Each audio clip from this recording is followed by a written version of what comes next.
I'm back with another quick tutorial for our memory quilt series. I wanted to show you how to handle buttons and pockets because these are so cool to incorporate into your memory quilt if you can. They just add a lot of character and just a little bit of charm. So I got really lucky with this piece for my customer because the button is way far in. Sometimes you'll have a button that's like right on the seam, especially on something like a coat that opens up. And in that case, you often can't use it because you need at least 1/4 of an inch seam allowance to attach your blocks together for your quilt.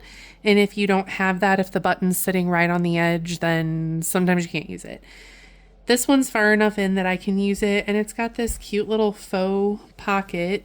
There's not a real one, but it's got the little flap. So I want this to face the way that it would naturally if this clothing item wasn't cut up. And in the prior video, in part 2, I showed you how to lay your fabric down face down and then put your interfacing over it like this. If I do that, that's fine. I'll probably capture the button, but I just kind of want to see a little bit better what I'm doing. So in this case, I lay my interfacing down on my pressing surface with the bumpy side up.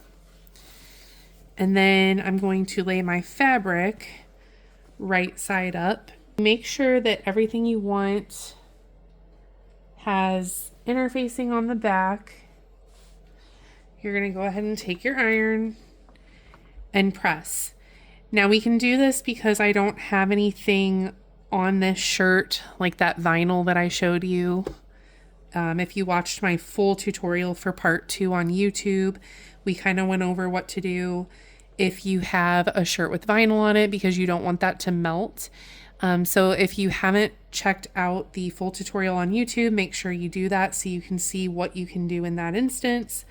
In this case, I don't have to worry about it. I'm just going to go ahead and get this adhered.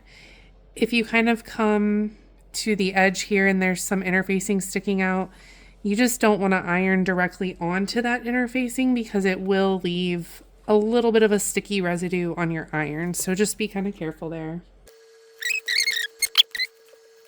If you find that your fabric is bunching up, you can gently tug on it to kind of straighten it out and then press again. Go ahead and get this cut and I will show you what this block is going to look like. And there you have it. There's our block with our faux pocket and button. There's plenty of seam allowance all the way around the button to sew. You might find when ironing from the top, kind of see if I flip this over, there's quite a bit that didn't adhere. Probably because there's a double layer up here.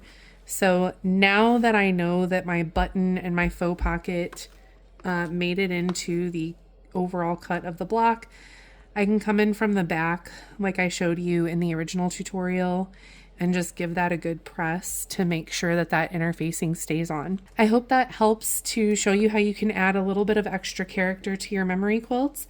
Check back soon. I'm going to have part 3 coming out on what to do after you have interfaced and cut all of your blocks.